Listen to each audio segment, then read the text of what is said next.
پیغام 1 منٹ کا بھی کافی ہوتا ہے کہ جو آقا علیہ السلام پر درود پڑھتا ہے اللہ تعالیٰ اس کی حاجات کو بن مانگے پورا کرتا ہے اور ساتھ ہی اس کے گناہوں کو بھی معاف فرما دیتا ہے۔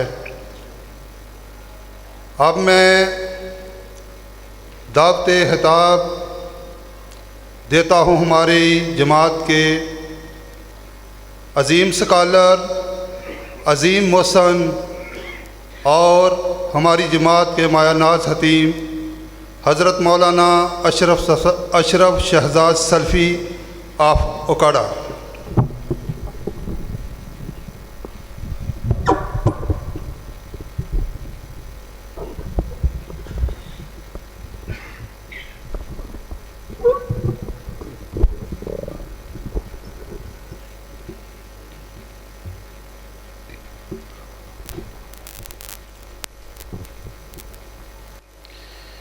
السلام علیکم ورحمۃ اللہ وبرکاتہ۔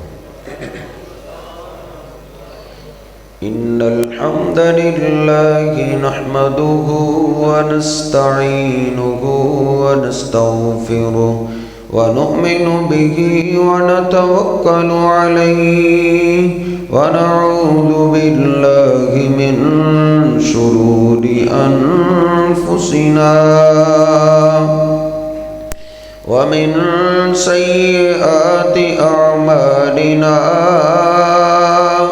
من يهده الله فلا مضل له ومن يضلله فلا هادي له أشهد أن لا إله إلا الله وحده لا شريك له وأشهد أن محمدًا عبده ورسوله اللهم صل على محمد وأزواجه وذريته كما صليت على آل إبراهيم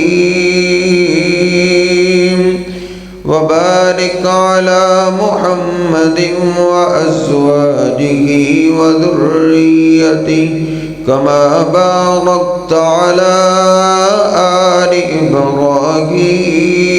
إبراهيم إنك حميد مجيد۔ رب اشرح لي صدري ويسر لي أمري واحلل عقدة من لساني يفقهوا قولي رب زدني علما سبحانك لا علم لنا إلا ما علمتنا إنك أنت العليم الحكيم۔ أما بعد فإن خير الحديث كتاب الله وخير الهدي هدي محمد صلى الله عليه وسلم وشر الأمور محدثاتها وكل محدثة بدعة وكل بدعة ضلالة وكل ضلالة في النار۔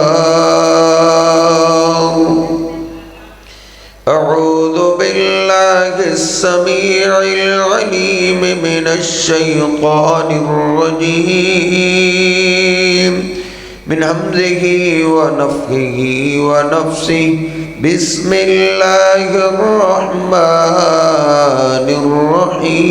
الرحيم۔ يا أيها الذين آمنوا اتقوا الله حق تقاته ولا تموتن إلا وأنتم مسلمون۔ سبحان ربك رب العزة عما يصفون وسلام على المرسلين والحمد لله رب العالمين.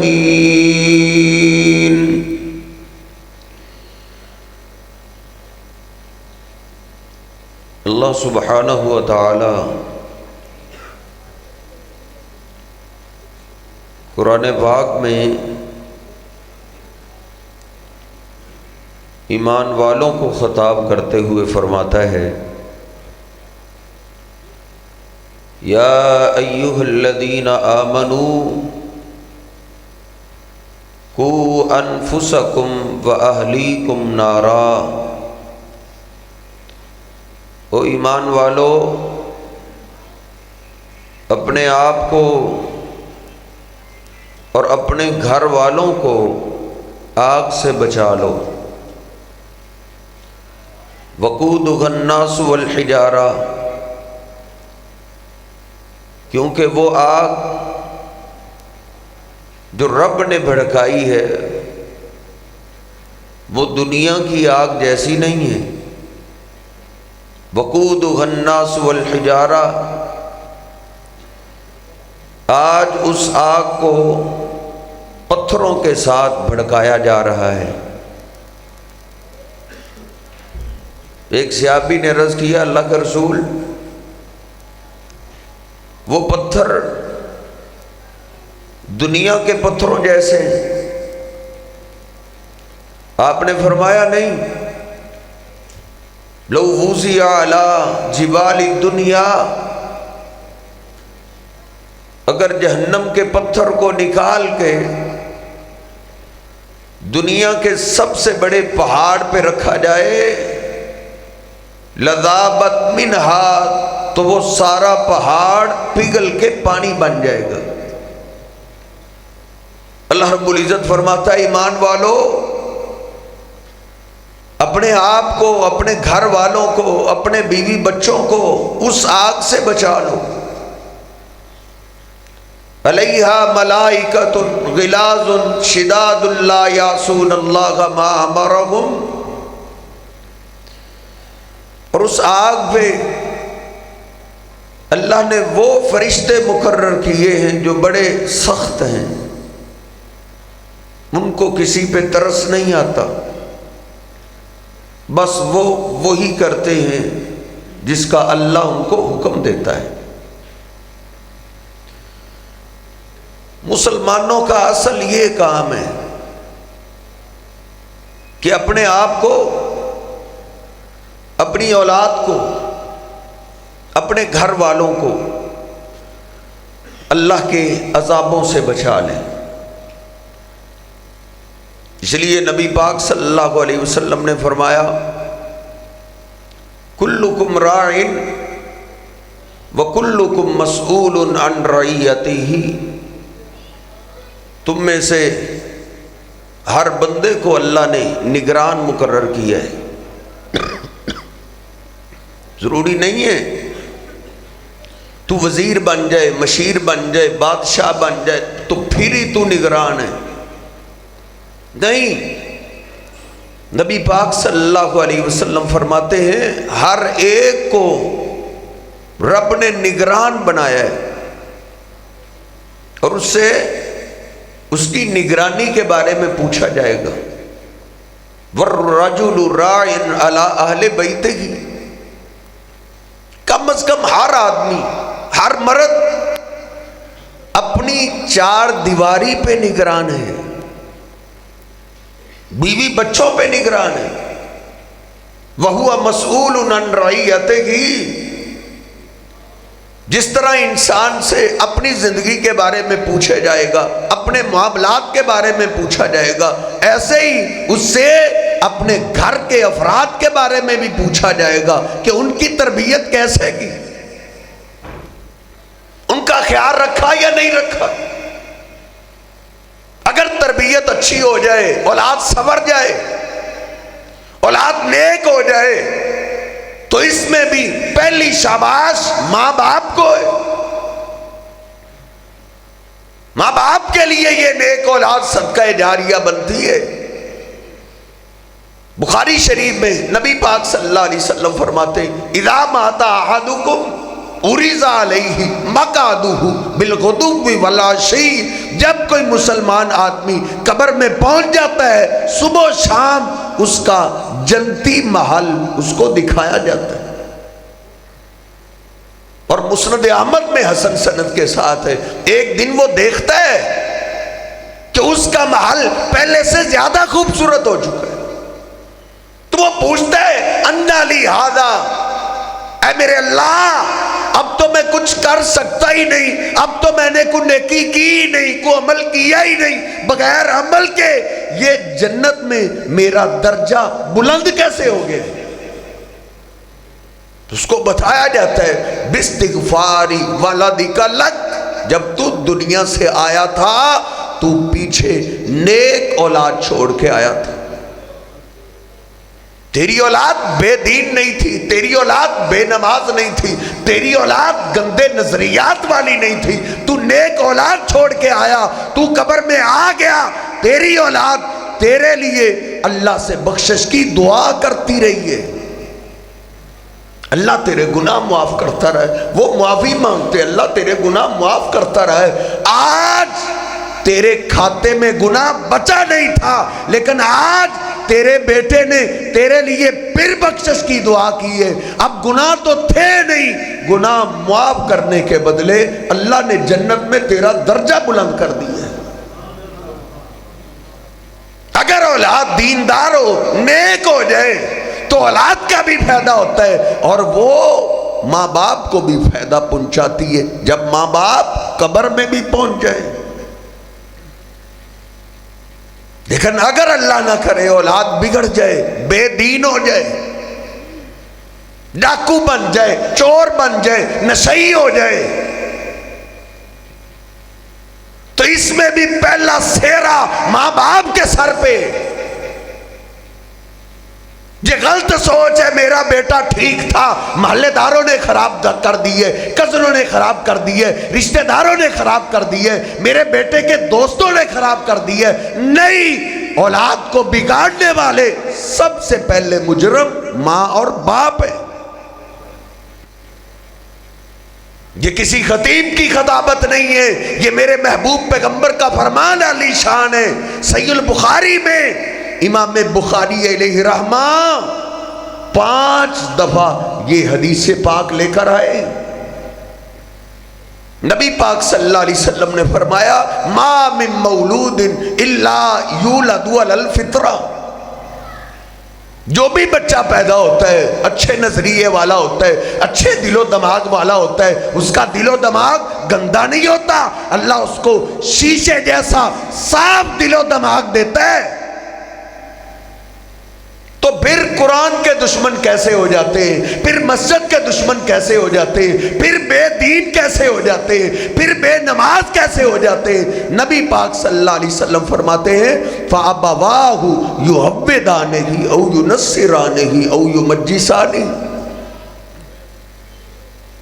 بیٹا تیرے گھر میں پیدا ہوئے لیکن اچھے اس کو یہودی لگتے ہیں، اچھے اس کو عیسائی لگتے ہیں، اس کی کٹنگ عیسائیوں جیسی ہے، اس کا چہرہ یہودیوں جیسا ہے، اس کا لباس بے دین لوگوں جیسا ہے، اس کی یہ حالت کیوں بنی ہے؟ نبی پاک صلی اللہ علیہ وسلم فرماتے ہیں فَأَبَوَاهُ يُهَوِّدَانِهِ أَوْ يُنَصِّرَانِهِ أَوْ يُمَجِّسَانِهِ، اس مسلمان کو بیٹا اللہ نے مسلمان ہی دیا تھا، اس کو یہودی بنا دیے ماں باپ نے، عیسائی بنا دیے ماں باپ نے، مجوسی اور بے دین بنایا تو ماں باپ نے۔ ماں باپ اولاد کو بگاڑتے ہیں، ماں باپ پہلے مجرم ماں باپ ہیں۔ میرے محترم بھی بیان کر رہے تھے، عمر فاروق رضی اللہ تعالیٰ عنہ کے پاس ایک بوڑھا لاٹھی کے سہارے آیا، شکایت کر رہے عمر فاروق رضی اللہ تعالیٰ عنہ سے، یا امیر المومنین ان ابنی یعقنی، امیر المومنین میرا بیٹا میرا نافرمان ہو گیا، میں نے دعا کر کے اس کو اللہ سے مانگا، پھر میں نے اپنی جوانی کھپا دی اس کو پالنے میں. کماتا میں تھا, کھاتا میرا یہ بیٹا تھا, میرا دل خوش ہوتا تھا. آج تک میں اس کو پالتا رہا, پرورش کرتا رہا. اب میں رہ گیا ہوں, اب میں بوڑھا ہو گیا ہوں, بیٹا جوان ہو گیا, اب وہ کمانے کے قابل ہو گیا. لیکن امیر المومنین اب میرا بیٹا میرا خیال نہیں رکھتا. سارے اخراجات کی اس کو فکر ہے, بیوی کی فکر ہے, بچوں کی فکر ہے, اس کو دوستوں کی بھی فکر ہے, لیکن فکر نہیں بوڑھے ماں باپ کی نہیں. آج بھی یہ گھر گھر کا رونا ہے. امیر المومنین نے بھیجا, پکڑ کے لاؤ اس کے بیٹے کو. پکڑ کے لایا گیا. بوڑھا باپ اور بیٹا دونوں عدالتیں فاروقی میں کھڑی. امیر المومنین نے سب سے پہلا سوال باپ سے کیا ہے, ما علمتہ من الکتاب والسنہ. بزرگوں, اس اپنے بیٹے کو قرآن و حدیث کی تعلیم دی ہے آپ نے؟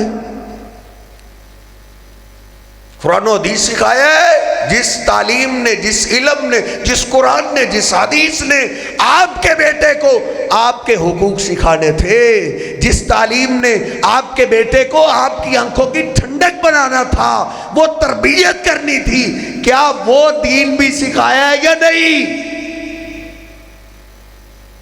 باپ خاموش ہو گیا, بیٹا بولا, کہتا ہے یا امیر المومنین ما علمنی ابی آیۃ من کتاب اللہ. اس باپ نے مجھے کاروبار کا ڈھنگ سکھایا ہے, روپیہ پیسہ سونا چاندی کیسے کمانے سارے انداز سکھائے. اگر نہیں سکھایا تو قرآن و حدیث نہیں سکھایا. امیر المومنین نے کہا بوڑھو بزرگو اب مجھے کیا کہتے ہو, تعقو قبل ان یعقا. تیرا بیٹا آج تیرا نافرمان کیوں نہ ہوتا, تو نے جیسی تربیت کی, جو تو نے بویا وہی کاٹ رہے ہو. آج بھی گھر گھر کا یہ رونے. پہلے دیکھ تو صحیح تو نے اپنے بیٹے کو سکھایا کیا ہے. تیرا بیٹے نے جب ہوش سنبھالی, تو کماتا تھا, تو نے اپنے بیٹے پہ لگایا کیا کرنے کے لیے کہ کسی طریقے سے میرا بیٹا انگریز بن جائے. انگریز بنانے کے لیے تو نے دولت لٹا دی. جتنا میرا پیسہ لگتا ہے لگ جائے, بس انگلش میڈیم پڑھنا چاہیے, اس کو انگلش میں بات کرنی آنی چاہیے. تو انگریز بنانے میں ساری تو نے اپنی جوانی لگا دی. بیٹا انگریز ہو جائے, جب تو بوڑھا ہو جاتا ہے پھر تو کہتا ہے یہ سیابی بن جائے. تو نے اگر اپنے بیٹے کو انگریز بنایا ہے, وہ تجھ سے انگریزوں جیسا سلوک کرے گا. انگریزوں میں کیا قانون چلتا ہے, وہ کہتے ہیں جب ماں باپ بوڑھے ہو جائیں تو نوجوانوں کا کام ہے جوانی میں انجوائے کریں, بوڑھوں کا بوجھ جوان نہ اٹھائیں. بوڑھے ہو جائیں تو حکومت کو جمع کروا دیں. یہ تعلیم سکھائی ہے تو نے انگریزوں کی. اس تعلیم کے لیے تو نے ساری کمائی بھی کھپا دی, ساری جوانی بھی کھپا دی. پھر وہ تجھ سے وہی سلوک کرے گا. ان کے بیڈ روم پہ, اعلیٰ پلگوں کے اندر, اعلیٰ شاہی محلات میں کتے اور کتیاں تو رہ سکتی ہیں, بوڑھے ماں باپ نہیں رہ سکتے. تو نے اپنی اولاد کو یہ سکھایا ہے, تو اب تو بوڑھا ہو کے مولوی صاحب کو کہتا ہے میرے بیٹے کو سمجھاؤ قاری صاحب وہ میرا خیال نہیں رکھتا. وہ تیرا اب خیال کیا رکھے, جب اس کے دین سیکھنے کے دن تھے, دین پڑھنے کے دن تھے, وہ تو نے اس کو مسجد سے دور رکھا.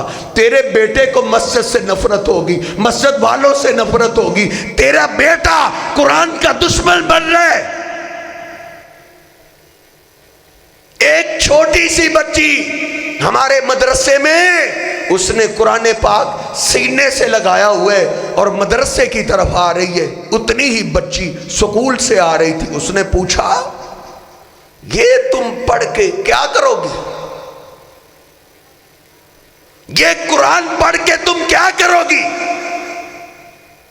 اس نے کہا یہ پڑھنے سے میری دنیا بھی بنے گی، میری آخرت بھی بنے گی. معصوم بچی نے بولا. اس نے کہا یہ پڑھ کے کون سا تو ٹیچر لگ جائے گی، تیری کون سا تنخواہ شروع ہو جائے گی؟ میں سکول پڑھتی ہوں، ٹیچر بن گئی تو میری دنیا بن جائے گی.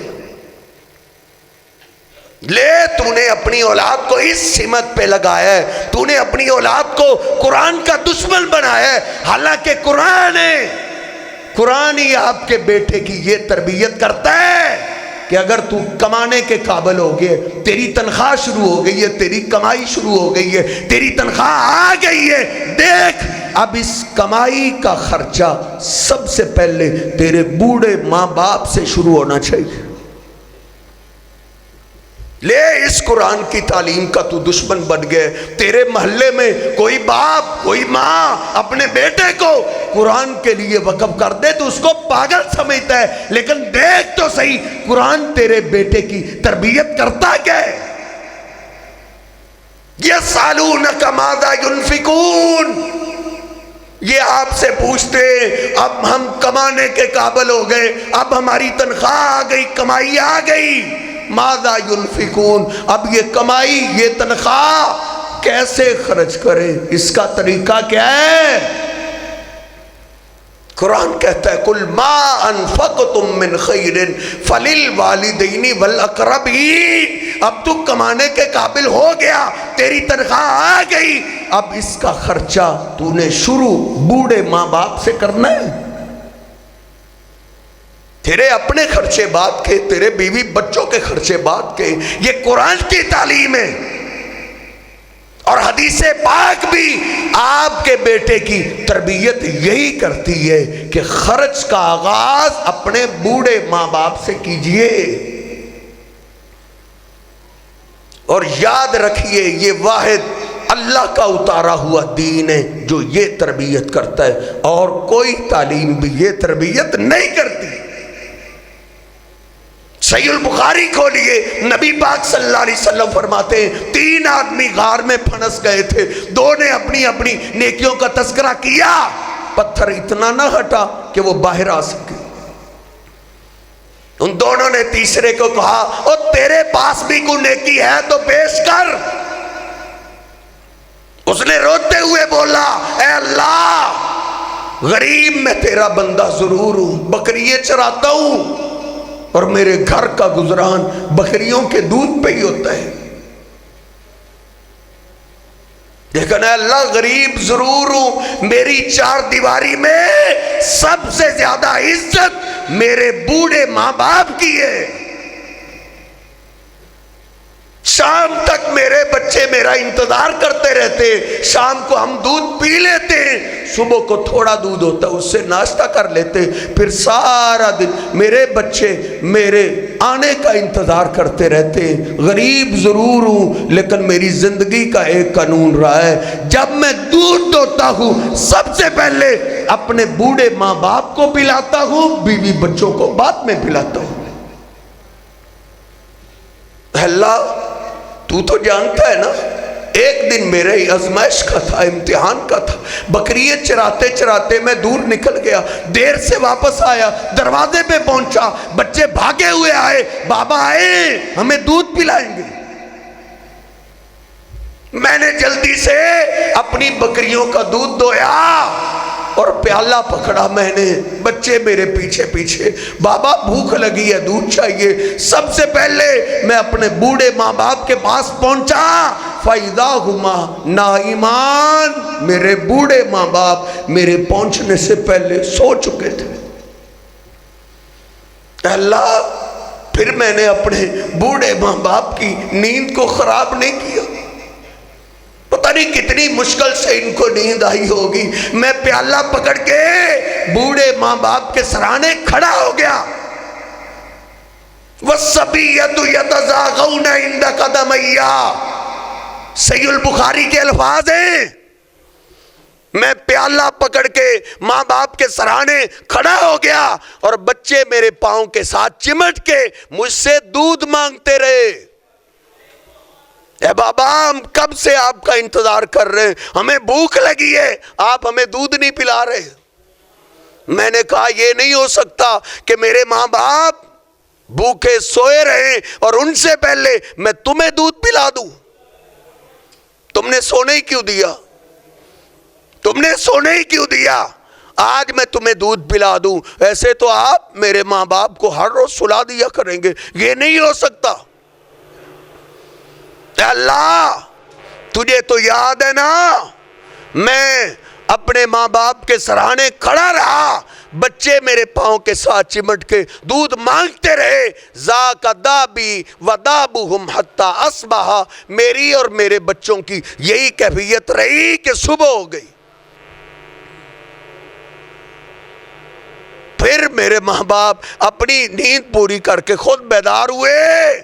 سب سے پہلے میں نے اپنے بوڑھے ماں باپ کو دودھ پلایا, پھر اپنے بچوں کو پلایا. اے اللہ اگر یہ میرے بوڑھے ماں باپ کی عزت اگر تجھے پسند ہے, اگر یہ نیکی تجھے پسند ہے, آج غار کے دھانے پہ پتھر آ گئے, زندگی خطرے میں. اے اللہ اس پتھر کو ہٹا دے. میرے شیخ محترم عبداللہ ناصر رحمانی صاحب فرما رہے تھے کہ ایک حدیث پاک میں نے پڑھا ہے, جب اس نوجوان نے اپنی اس نیکی کا تذکرہ کیا تقطعت الصخرۃ, تو اس پتھر کے ٹکڑے ٹکڑے ہو گئے تھے. قرآن و حدیث آپ کی اولاد کی یہ تربیت کرتے ہیں. اپنی اولادوں کو قرآن حدیث سکھائیں, قرآن حدیث کی تعلیم دے. یہی آپ کی اولاد کو آپ کی آنکھوں کی ٹھنڈک بنا سکتی ہے. اور ایک باپ جب اپنی اولاد کی یہ فکر کرتا ہے, اس کو سب سے زیادہ اپنی اولاد کی فکر ہوتی ہے. یہ فکر اللہ کو بڑی پسند ہے. اللہ نے اس باپ کو سیانہ باپ کہا ہے جس کو سب سے زیادہ فکر اپنی اولاد کی ہوتی ہے. اللہ نے فرمایا ہے وَلَقَدْ آتَيْنَا لُقْمَانَ الْحِكْمَةَ, لوگو لقمان کو ہم نے حکمت عطا کی. وہ بڑا سمجھدار باپ تھا, سمجھدار. اللہ نے سیانہ باپ کہا ہے. آج سیانہ باپ کس کو سمجھا جاتا ہے؟ جو ہر بیٹے کو گاڑی علیحدہ علیحدہ لے کر دے, جو ہر بیٹے کی کوٹھی علیحدہ علیحدہ بنا کے چلا جائے, ہر بیٹے کا بزنس کاروبار علیحدہ علیحدہ چلا دے, اس کو سیانہ باپ سمجھا جاتا ہے. لیکن قرآن اس کو سیانہ نہیں کہتا. قرآن پاک میں اللہ نے لقمان علیہ السلام کو سیانہ باپ کہا. کیوں سیانہ کہا؟ ان کی کیا خوبی تھی؟ اللہ کہتا ہے, اللہ کو کیا خوبی پسند آئی؟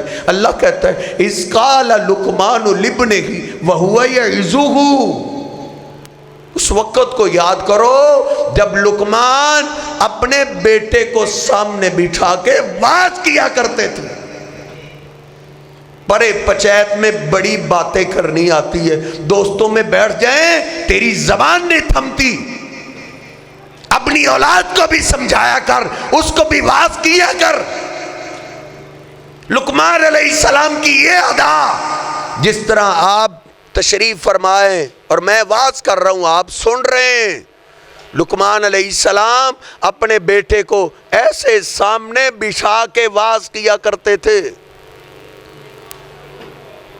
اور اللہ پاک کو ان کی یہ ادا اتنی پسند آئی, اللہ نے قرآن میں ان کا ایسے تذکرہ کیا جیسے اللہ اپنے پیغمبروں کا تذکرہ کرتا ہے. اور میرے محبوب پیغمبر علیہ السلام نے اس سورت کا نام بھی سورہ لقمان رکھ دیا. لقمان. ایک سیانے باپ کو سب سے زیادہ فکر اپنی اولاد کی ہوتی ہے, کیونکہ کاروبار میں کبھی نقصان ہو جاتا ہے, وہ پھر کاروبار اللہ دے دیتا ہے, پھر صحیح ہو جاتا ہے. فصل 1 سال نہیں ہوئی، دوسرے سال ہو جائے گی، لیکن تیری اولاد ایک دفعہ بگڑ گئی، واپس آنا بہت مشکل ہے۔ ایک سیانہ باپ اپنی اولاد کو کیا سمجھائے؟ میں بھی دیکھوں، آپ بھی دیکھیں، سب سے زیادہ فکر اپنی اولاد کی یہ ہونی چاہیے، میں نے ان کو سکھایا کیا، ان کو کھلایا کیا، ان کو حرام کھلا رہا ہوں یا حلال کھلا رہا ہوں، کہیں سود کا پیسہ، رشوت کا پیسہ، کہیں چوری ڈکیتی کا، ان کو حرام تو نہیں کھلا رہا۔ حرام کھانے والی اولاد کبھی بھی حلالیوں والے کام نہیں کرتی۔ پہلے دیکھ آپ اپنی اولاد کو لقمہ کیا کھلا رہے ہیں۔ امام بخاری علیہ رحمہ، سب سے بڑے محدث امام بخاری علیہ رحمہ، ان کا باپ اسماعیل دنیا سے جا رہے، دوستوں نے پوچھا اپنے یتیم محمد بن اسماعیل کے لیے کیا چھوڑ کے جا رہے ہو؟ ہمیں بخاری کی کتاب جانتے ہو نا، صحیح البخاری، جس کو سب سے زیادہ عظمت حاصل ہے، اصح الکتب بعد کتاب اللہ، اللہ کی کتاب قرآن پاک کے بعد سب سے صحیح کتاب امام بخاری کی لکھی ہوئی صحیح البخاری ہے۔ ان کے باپ دنیا سے جا رہے ہیں، دوستوں نے پوچھا اپنے یتیم محمد بن اسماعیل کے لیے کیا چھوڑ کے جا رہے ہو؟ کہتے ہیں ایک بات ضرور ہے، میرے گھر کے اندر کوئی سونے چاندی کا ایسا سکہ نہیں ہے جس کے حلال ہونے میں مجھے شک ہو۔ ذرا غور کیجئے، انہوں نے کہا 1 روپیہ بھی میرے گھر میں ایسا نہیں ہے جس کے حلال ہونے میں مجھے شک ہو۔ اگر حلال کمائی اپنی اولاد کو کھلائے گا، پھر وہ چاند بنے گی تیری اولاد سورج بنے گی، قیامت تک اس کی روشنی جائے گی۔ کھانے کا بڑا اثر ہوتا ہے تربیت میں، یہی وجہ ہے نبی پاک صلی اللہ علیہ وسلم کے ساتھ آپ کے شہزادے حسنین کریمین جناب حسن نے مسجد کے کھجوروں کے ڈھیر میں سے ایک کھجور اٹھائی اور منہ میں ڈال لی۔ نبی پاک صلی اللہ علیہ وسلم نے فوراً فرمایا تھوکو اس کھجور کو نکال دو۔ حدیث پاک میں نے آج ہی پڑھے، صحابہ نے عرض کی اللہ کے رسول بچے ہیں، کوئی بات نہیں، اس نے ایک کھجور ہی کھائی ہے نا، کوئی بات نہیں۔ نبی پاک صلی اللہ علیہ وسلم نے فرمایا نہیں، یہ میری آل ہے، اور محمد ذیشان علیہ السلام کی آل پہ اللہ نے صدقے کو حرام کر دی ہے، یہ حرام ہے، میرا بیٹا حسن حرام کا لقمہ نہیں کھا سکتا۔ دیکھ اپنی اولاد کو کھلایا کیا، ان کو سکھایا کیا، ان کو پہلے حلال کھلا، پھر ان کو قرآن و حدیث سکھا۔ ایک سیانہ باپ اپنی اولاد کے لیے کیا کرے؟ سب سے پہلا کام یہ ہے کہ اپنی اولاد کے لیے اللہ سے دعائیں کرے، دعائیں، اللہ سے رابطہ مت توڑو۔ نبی پاک صلی اللہ علیہ وسلم فرماتے ہیں پوری انسانیت کے دل اللہ کی 2 انگلیوں کے درمیان ہے، جیسے چائے پھیر دے، اگر اللہ تیری اولاد کے دل کو پھیر دے نا، کوئی سیدھا نہیں کر سکتا۔ اس کے لیے دعا ضروری ہے، اللہ سے رابطہ ضروری ہے۔ صبح اپنے بیٹے کے لیے دعا کر، نماز کے بعد دعا کر، رات کو اٹھ کے اپنی اولاد کے لیے اللہ سے دعا کر۔ نبی پاک صلی اللہ علیہ وسلم اپنے بچوں کو نہ حرام کھانے دیتے تھے، اور اپنے بچوں کے لیے دن رات دعا کیا کرتے تھے۔ دعا، تو نے کبھی اپنے لیے دعا نہیں کی، میں نے کبھی اپنے لیے دعا نہیں کی۔ تو اپنے ہاتھوں کو ہی سمجھتا ہے بس میرے ہاتھوں کی صفائی ہے اس لیے 4 چاند لگ گئے ہیں، نہیں، بڑے بڑے کروڑ پتی منٹ سیکنڈ لگتا ہے، اللہ ڈھیر کر دیتا ہے۔ اللہ سے دعا کرتے رہیے، اس لیے نبی پاک صلی اللہ علیہ وسلم اپنے بچوں کے لیے دعا کیا کرتے تھے. دعا. اسامہ بن زید رضی اللہ تعالی فرماتے رات کی طریقی ہے میں نبی پاک صلی اللہ علیہ وسلم کے گھر میں آیا, مجھے کام تھا. نبی پاک صلی اللہ علیہ وسلم باہر تشریف لائے. آپ سردیوں کا موسم ہے, آپ نے کمبل اوڑھا ہوا ہے. میں نے جو پوچھنا تھا وہ پوچھا. پھر میں نے پوچھا من ھذا الذی مشتمل علیہ, اے اللہ کے رسول ایسے لگ رہا ہے جیسے آپ نے چادر میں کچھ چھپایا ہوا ہے, یہ کیا ہے؟ آپ نے چادر کو ہٹا دیا. میں نے کیا دیکھا, ایک طرف سینے کے ساتھ جناب حسن چمٹے ہوئے, دوسری طرف جناب حسین چمٹے ہوئے. رات کی طریقی ہے. میں نے عرض کی اللہ کے رسول آپ ان سے بڑا پیار کرتے. آپ نے فرمایا ہاں ہذان بنایا وابن بنتی, یہ میری بیٹی کے ہی بیٹے نہیں, یہ میرے بھی بیٹے ہیں. پھر آپ نے آسمان کی طرف نگاہ اٹھائی اور اللہ سے رات کی طریقی میں دعا کی اپنے بچوں کے لیے.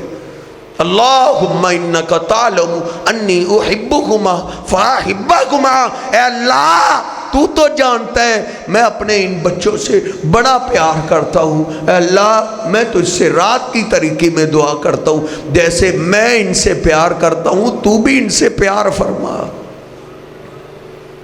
یہ بہت بڑی دعا ہے, بہت بڑی دعا ہے. اللہ کی محبت مل گئی, پھر ہاتھوں کا استعمال گندا نہیں ہوتا, پھر آنکھوں کا استعمال گندا نہیں ہوتا, پھر زبان کا استعمال گندا نہیں ہوتا, پھر پورے اعضاء اسلام کے مطابق چلتے ہیں جب اللہ کی محبت مل جائے. نبی پاک صلی اللہ علیہ وسلم نے دعا کی اے اللہ تو بھی ان سے پیار کر. اختصار کرتا ہوں, پہلا کام اللہ سے دعا کرنی ہے اور دوسرا کام اپنی اولاد کی فکر کرنی ہے. کیا فکر کرنی ہے؟ ایک سیانہ باپ کیا فکر کرے, وہی فکر جو لقمان علیہ السلام نے فکر کی تھی. کیا انہوں نے فکر کی؟ پہلا سبق لقمان علیہ السلام نے اپنے بیٹے کو کیا دیا؟ یا بنی اقم الصلاۃ, او میرے پیارے بیٹے, یا بنی لا تشرک باللہ, بیٹے اللہ کے ساتھ شرک نہیں کرنا. اللہ کے برابر کسی پیغمبر ولی کو اللہ کے برابر نہیں کرنا. اے میرے بیٹے تجھے کاٹ بھی دیا جائے, تجھے جلا بھی دیا جائے, تو نے اپنے رب کے ساتھ شرک نہیں کرنا. ایک سمجھدار باپ کو اپنی اولاد کے عقیدہ توحید کی فکر ہوتی ہے, کیونکہ اللہ نے شرک کو معاف نہیں کرنا. تیرا بیٹا ایک منزل سے گر جائے, دوسری منزل سے گر جائے, بڑی مشکل سے بچتا ہے. اگر وہ تیسری چوتھی پانچویں منزل سے گر جائے, اس کا بچنا کتنا ناممکن ہے. لیکن اللہ فرماتا ہے وَمَن يُشْرِكْ بِاللَّهِ فَكَأَنَّمَا خَرَّ مِنَ السَّمَاءِ, جو شرک کر لیتا ہے وہ پہلی دوسری تیسری چوتھی منزل سے نہیں, وہ ایسے ہی ہے جیسے اس کو زمین سے اٹھا کے آسمان پہ لے جا کے آسمان سے زمین میں پھینک دیا گیا ہے. شرک کرنے والی اولاد کا بچنا ناممکن ہو جاتا ہے. یہی وجہ ہے اللہ کے ایک پیغمبر ہیں, سورہ بقرہ پڑھیے, دنیا سے جا رہے ہیں, اپنے بیٹوں کو بلا لیا. یعقوب علیہ السلام ام کنتم شہداء اذ حضر یعقوب الموت اذ قال لبنیہ ما تعبدون من بعدی, اپنے بیٹوں کو بلا لیا. او میرے بیٹو, لگتا ہے جیسے میں اب تمہیں چھوڑ کے جا رہا ہوں, مجھے بتاؤ ما تعبدون من بعدی, میرے جانے کے بعد تم عبادت کس کی کرو گے؟ سیانے باپ کو اپنی اولاد کے عقیدے کی فکر ہوتی ہے, کہیں عقیدے میں بگاڑ نہ آ جائے. آج کل تو بس ایک ہی بات ہے جی, شرک تو آ ہی نہیں سکتا, شرک کہاں آ سکتا ہے اس امت میں. یہ آپ کو کس نے سکھایا ہے؟ اللہ نے اسی باپ کا تذکرہ کرتے ہوئے سورہ یوسف جب نازل کی ہے, سورہ یوسف کے اینڈ پہ اللہ نے فرمایا ہے وَمَا يُؤْمِنُ أَكْثَرُهُمْ بِاللَّهِ إِلَّا وَهُمْ مُشْرِكُونَ. یعقوب علیہ السلام بیٹا گم ہو گیا، دوسرا بیٹا بھی گم ہو گیا، انہوں نے غیبی مدد کے لیے اپنے باپ دادا کو آواز نہیں دی۔ غیبی مدد کے لیے اللہ کے سوا کسی اور کو آواز دینا یہ شرک ہے۔ اللہ کہتا ہے بعد میں کئی لوگ ایمان کا دعویٰ کریں گے لیکن رہیں گے مشرکی۔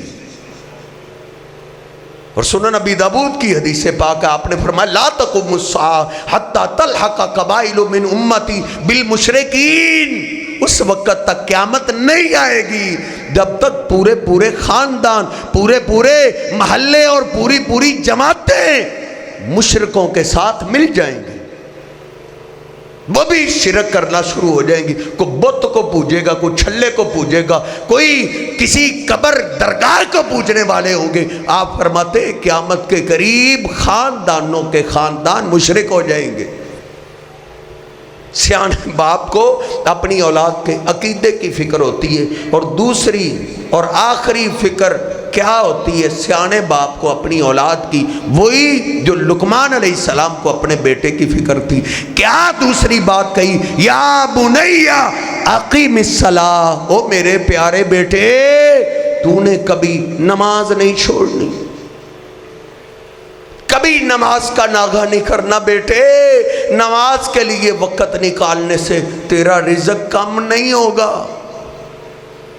وہ شہنشاہ بیٹے جو تیرے قسمت کی بارش کا ایک قطرہ ہمسائے کی چھت پہ نہیں گرنے دیتا، وہ تیرے حصے کا رزق کہیں نہیں جانے دے گا۔ وہ میرے پیارے بیٹے تو نے نماز میں ناغہ نہیں کرنا۔ سیانے باپ کو سب سے زیادہ فکر اپنی اولاد کی نماز کی ہوتی ہے، نماز کی۔ اور نبی پاک صلی اللہ علیہ وسلم نے بھی یہی فرمایا مرو اولادکم بالصلاۃ وہم ابناء 7 سنین، جب آپ کے بیٹے کی عمر 7 سال کی ہو جائے اس کو نماز سکھا دے۔ 7 سال عمر ہے، نماز سکھا دے اس کو، نماز پڑھنی، رکوع کیسے کرنا ہے، سجدہ کیسے کرنا ہے، کیا پڑھنا ہے، کیا میں رکوع میں سجدے میں ساری نماز سکھا دو۔ ہر نماز پہ انگلی سے پکڑ کے مسجد میں لے کے آؤ۔ جتنی صفیں مردوں کی ہوتی تھی آپ کے زمانے میں اتنی ہی صفیں پیچھے بچوں کی ہوا کرتی تھی۔ آپ فرماتے 3 سال تک یہ ڈیوٹی ادا کرو، 3 سال ڈیوٹی پہ گئے ہو، جاب پہ گئے ہو، شام کو واپس آؤ، سب سے پہلا سوال ہونا چاہیے بیٹے آج نمازیں کتنی پڑھی؟ قاری صاحب سے پوچھو آج میرے بیٹے نے کوئی نماز چھوڑی تو نہیں؟ 3 سال یہ ڈیوٹی ادا کرو۔ لیکن یہ ڈیوٹی کون دے گا؟ یہ تو اللہ کے پیغمبر علیہ السلام نے ڈیوٹی لگائی ہے نا۔ دوسری طرف دنیا داری نے ہماری ڈیوٹی 13 سال لگائی ہے، 13-14 سال 13-14 سال ڈیوٹی دے رہے، سکول چھوڑنے کے لیے جا رہے، فجر کے بعد اس کو نیند نہیں آئی، یہ موٹر سائیکل تیار کر کے بیٹھا ہوا ہے، ماں ناشتہ تیار کر رہی ہے، 13 سال پہلے سکول چھوڑنے جا رہے ہیں، پھر سکول سے لینے جا رہے ہیں، پھر ٹیوشن چھوڑنے جا رہے ہیں، ٹیوشن سے لینے جا رہے ہیں، کتنے سال؟ 14 سال گزر گئے۔ 14 سالوں میں دنیا داروں نے ہمیں کیا دیا؟ میٹرک کا ایک گتا دیا۔ میٹرک کے ایک گتے کے لیے تو نے 14 سال ڈیوٹی دی ہے، 14 سال۔ اور تو نے کیا سمجھا ہے تیری اولاد کا رزق میٹرک کے گتے میں؟ پچھلے دنوں ایم اے بیس پہ حکومت نے درخواستیں جمع کی، 2500 سیٹ کے لیے جب درخواستیں جمع کی گئی تو درخواستیں 1 لاکھ سے زیادہ تھی، 10 لاکھ سے زیادہ درخواستیں تھیں، 10 لاکھ سے زیادہ لوگ ایم اے کی ڈگریاں لے کے گھر فارغ بیٹھے۔ بھیڑ چال بنی ہوئی ہے، دیکھا دیکھی، فلاں کے بیٹے کے پاس اتنی ڈگری ہے، فلاں کے پاس اتنی ڈگری ہے، میرے بیٹے کے پاس کیا ہے؟ تو نے کیا سمجھا ہے؟ اور رزق ڈگریوں میں نہیں، رزق کے فیصلے زمین میں نہیں ہوتے، رزق کے فیصلے آسمانوں میں ہوتے۔ پچھلے دنوں ایک ساتھی مجھے پروگرام کے لیے اپنی گاڑی میں لے کے گیا، بڑی پراڈو گاڑی تھی. میں نے پوچھا یہ کوئی 20-30 ہزار کی گاڑی ہوگی. اس نے کہا قاری صاحب 2.25 کروڑ کی گاڑی ہے. پھر میں نے پوچھ ہی لیا حضرت صاحب آپ نے سکول کی کتنی پڑھی ہے؟ کہتے ہیں میں نے سکول کی 6 کلاسیں پڑھی ہیں. رزق کے فیصلے ڈگریوں میں نہیں ہوتے، رزق کے فیصلے آسمانوں میں ہوتے ہیں. اپنی اولاد کو نماز کی عادت ڈال. ادھر تو نے 14-20 سال لگا دیے دنیا کی ڈگریوں میں، لیکن تیرے محبوب پیغمبر نے تیری ڈیوٹی 3 سال لگائی. 3 سال اپنے بیٹے کو انگلی سے پکڑ کے ہر نماز پہ لے کے آ. اب تیرے بیٹے کی عمر 10 سال کی ہو گئی. نبی پاک صلی اللہ علیہ وسلم فرماتے ہیں وَضْرِبُوهُمْ عَلَيْهَا وَهُمْ أَبْنَاءُ 10 سنین. جب آپ کے بیٹے کی عمر 10 سال کی ہو گئی، اب نماز نہ پڑھے تو مار لے. قربان جائے میں اپنے محبوب کی سیرت پڑھتا ہوں، میرے محبوب نے کبھی کسی بچے کو تھپڑ بھی نہیں مارا. لیکن نماز کے معاملے میں آپ فرماتے ہیں اپنے بیٹے کو 10 سال کی عمر میں اگر وہ نماز میں سستی کرے تو آج مار لے. اگر آج تو نہیں مارے گا تو یہ بڑا بیٹا ہو کے پھر تجھے مارے گا، پھر تجھے مار کھانی پڑے گی. میرے محبوب پیغمبر علیہ السلام میرے بچپنے کے لیے بھی رحمت ہے، میری جوانی کے لیے بھی رحمت ہے، اور میرے تیرے بڑھاپے کے لیے رحمت میرے پیغمبر ہے. دیپال پور میں ایک ہمارے ڈاکٹر انجم صاحب ہیں، آنکھوں کے ڈاکٹر، وہ بتاتے ہیں میں نے ایک بزرگ آئے مجھے اپنی آنکھ چیک کرانے کے لیے. میں نے آنکھ چیک کی، وہ ساری ریڈ تھی، ساری سرخ تھی. میں نے پوچھا بزرگوں ادھر کیا ہوا ہے؟ کہتے ہیں جب میں نے پوچھا اس بوڑھے سے بولا نہیں گیا. روتے ہوئے اس نے جواب دیا ڈاکٹر صاحب میں آپ کو کیا بتاؤں، آج مجھے بڑے بیٹے نے تھپڑ مارا ہے. آج مار لے اپنی اولاد کو. یاد رکھیے جعلت قرۃ عینی فی الصلاۃ، نبی پاک صلی اللہ علیہ وسلم فرماتے میری آنکھوں کی ٹھنڈک رب نے نماز میں رکھی ہے. بے نماز اولاد کبھی بھی آنکھوں کی ٹھنڈک نہیں بن سکتی. امام مجاہد کہتے ہیں، امام بہقی رحمہ اللہ لے کے آئے ہیں، ایک بدری صحابی نے میرے ساتھ نماز پڑھی. نماز کے بعد اس نے اپنے بیٹے کو بلا لیا، بیٹا ادھر آؤ. بیٹا آیا، کہا کیا تم نے نماز پڑھی؟ جی بابا میں نے نماز پڑھی. کہا باپ غصے میں آ گیا، کہتے ہیں ادرکت التکبیرۃ الاولیٰ، کیا جب امام نے پہلی اللہ اکبر کہی تھی اس وقت تم سب میں تھے؟ کہتا بابا نہیں، تھوڑا سا پیچھے تھا، میری تکبیر اولیٰ رہی ہے، رکعت نہیں رہی. کہتے ہیں وہ بدری صحابی غصے میں آ گیا، اس نے ڈانٹنا شروع کر دیا، بیٹے تیری تکبیر اولیٰ رہ گئی. اتنا ڈانٹا کہ بیٹا رونے لگا. پھر باپ نرم ہوا، کہتا ہے بیٹے اللہ کے محبوب پیغمبر علیہ السلام کے زمانے میں جو تکبیر اولیٰ سے پیچھے رہ جاتے تھے ہم ان کو منافق سمجھا کرتے تھے. وَمَا يَتَخَلَّفُ عَنِ الصَّلَاةِ إِلَّا مُنَافِقٌ مَعْلُومٌ نِفَاقُهُ، ہم ان کو سمجھتے تھے یہ اوپر اوپر سے ایمان کا دعویٰ کرتا ہے، اندر کا دشمنی ہے. اے بیٹے آج میرے 100 اونٹ مر بھی جاتے مجھے اتنی تکلیف نہیں ہونی تھی جتنے تیری تکبیر اولیٰ کے فوت ہونے سے مجھے تکلیف ہو رہی. آج تیری تکبیر اولیٰ رہی ہے، پھر تیری رکعت رہے گی، پھر 2 رکعتیں رہے گی، پھر تو بغیر جماعت ایسے تو بے نماز بن جائے گا. نبی پاک صلی اللہ علیہ وسلم نے جن کی تربیت کی وہ اپنی اولادوں پہ نماز کی اتنی سختی کرتے تھے، اتنی سختی، کیونکہ نبی علیہ آخری بات ختم، نبی پاک صلی اللہ علیہ وسلم صحابہ اکرام پہ سختی نفلی نماز کی کیا کرتے تھے. وہ اپنی اولاد پہ اپنے گھر والوں پہ سختی سنتوں پہ کرتے تھے، نفلی نماز پہ کرتے تھے. اس لیے فرضی نماز پہ سختی کرنے کی نوبت ہی نہیں آتی تھی، وہ نفلی نماز پہ ڈانٹتے تھے۔ صحیح البخاری میں نے پڑھا ہے، نبی پاک صلی اللہ علیہ وسلم رات کی تاریکی اپنے گھر سے نکلے، سیدھے گئے اپنی بیٹی فاطمہ کے گھر میں۔ ایسے نہیں اللہ نے کہہ دیا تھا فاطمہ جنتی عورتوں کی سردار ہے، حسنین کریمین جنتی نوجوانوں کے سردار ہے۔ ان کی تربیت اللہ کے محبوب پیغمبر نے کیسی کی؟ رات کی تاریکی ہے، گئے دیکھا دونوں سوئے ہوئے، نبی پاک صلی اللہ علیہ وسلم ڈانٹنے لگے۔ آپ فرماتے ہیں رات کا آخری حصہ ہے، اللہ آسمان نے دنیا پہ نزول فرماتا ہے اور تم سوئے ہوئے ہو۔ الا تصلیان، او بیٹا فاطمہ، او علی، تم تہجد کی نماز کیوں نہیں پڑھتے؟ تم نے تہجد کی نماز کا اہتمام کیوں نہیں کیا؟ ان پہ آپ سختی کرتے تھے، ان کو ڈانٹتے تھے نفلی نمازوں پہ، اسی لیے فرضی نماز پہ ڈانٹنے کی نوبت ہی نہیں آتی تھی۔